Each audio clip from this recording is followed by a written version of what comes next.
Latest ITV News.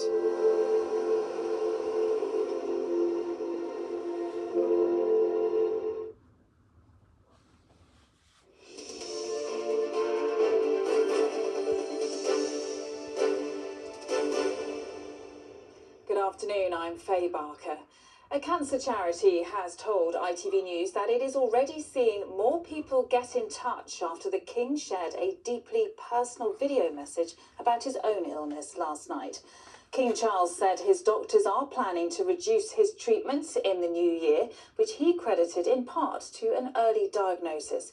He also urged the millions of people who don't take up the cancer screening they're entitled to do so. Well, Will Tullis is at Buckingham Palace. So, Will, good news for the King, but he is also thinking of others, isn't he, who are battling cancer? Yeah, so almost 2 years after his own cancer diagnosis, we heard an incredibly personal message from the King last night in which he talked about his own illness and expressed empathy and solidarity with those being treated for cancer and thanked the many nurses and doctors who are treating them. But as you say, this was also a call to action in which the King urged the millions of people eligible for cancer screening to get checked as early as possible. Here's what he had to say in his message last night. I know from my own experience that a cancer diagnosis can feel overwhelming. Yet I also know that early detection is the key that can transform treatment journeys, giving invaluable time to medical teams and to their patients the precious gift of hope. At least 9 million people in our country are not up to date with the cancer screenings available to them. Thanks to early diagnosis, effective intervention and adherence to doctors' orders, my own schedule of cancer treatment can be reduced in the new year. And Will, tell us more about the reaction to the King's message. Yeah, so we've now heard from the Prime Minister, Sir Keir Starmer, who praised the message as powerful, and cancer charities have come out and thanked the King for bringing more much-needed attention to this issue and for urging people to get checked earlier. Here's what one charity had to say to us today. The King coming out and speaking openly and honestly about cancer is just so vital. We already know that at Macmillan Cancer Support we have seen a significant increase in contacts to our support line since the announcement about the King's speech.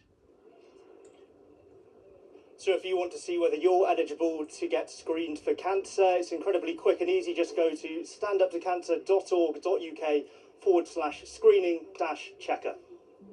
Will, thank you. The Doctors' Union has accused the Health Secretary of scaremongering after he warned that planned strikes during current high rates of flu could push the NHS to collapse. The British Medical Association called Wes Streeting's approach cruel and calculated, but the Prime Minister has backed Mr Streeting, calling it beyond belief that strikes could take place now. Well, our political correspondent Tom Sheldrick is here. So, Tom, the Prime Minister not mincing his words. No, Faye, he's not. Sir Keir Starmer says the planned strikes are reckless and place the NHS and patients in grave danger. Writing in today's Guardian, he refers to NHS England figures, which show a 55% rise in the number of patients in hospital with flu last week. And he says it's frankly beyond belief that strikes would take place during the most precarious moment for the health service since the pandemic. The Prime Minister urges resident doctors to accept what he describes as a good offer, which includes more training places but not higher pay. But the Doctors' Union, the British Medical Association, have hit back at the government in a new statement today. They accuse the Health Secretary, Wes Streeting, of scaremongering over the impact of industrial action, and they say he's been cruel and calculated by not engaging with them outside strikes, then making what they describe as a poor offer. So no signs of this dispute cooling, but what's vital this weekend is that resident doctors' BMA members are voting on whether to accept the deal and call off the strikes. The results are due on Monday. The walkout is due to start on Wednesday and last for 5 days. Finally, the government say they've also given the union the chance to defer strikes until after Christmas. OK, Tom, thank you. We'll wait and see what happens. Now, the UN says 800,000 people have been affected by flooding in Gaza after heavy rainfall from Storm Byron. Many Palestinians have been washed out of their makeshift shelters and forced to seek emergency refuge. Several buildings already damaged by Israeli bombardment during the war have partially collapsed in the rain.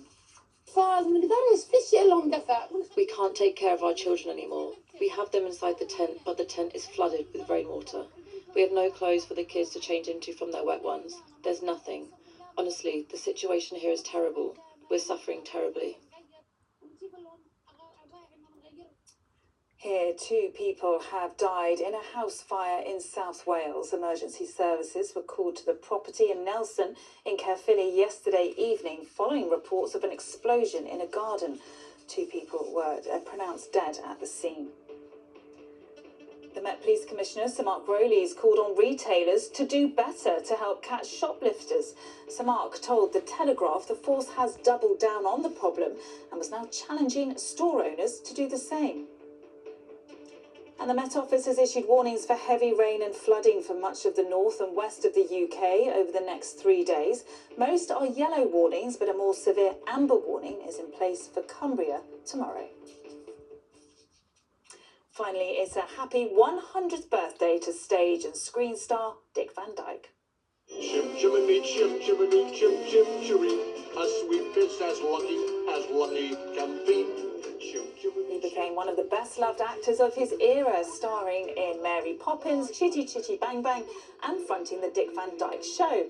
Also a Broadway star, Van Dyke won a Tony Award for Bye Bye Birdie to go with a Grammy and 4 Emmys. The actor's last film role was a cameo in the 2018 sequel Mary Poppins Returns, but he says he's not slowing down. You know, I played old men a lot, and I always played them as angry and cantankerous. It's not really that way. I don't know any of the 100-year-old, but I can speak for myself. We're back just before 4:30. Bye-bye.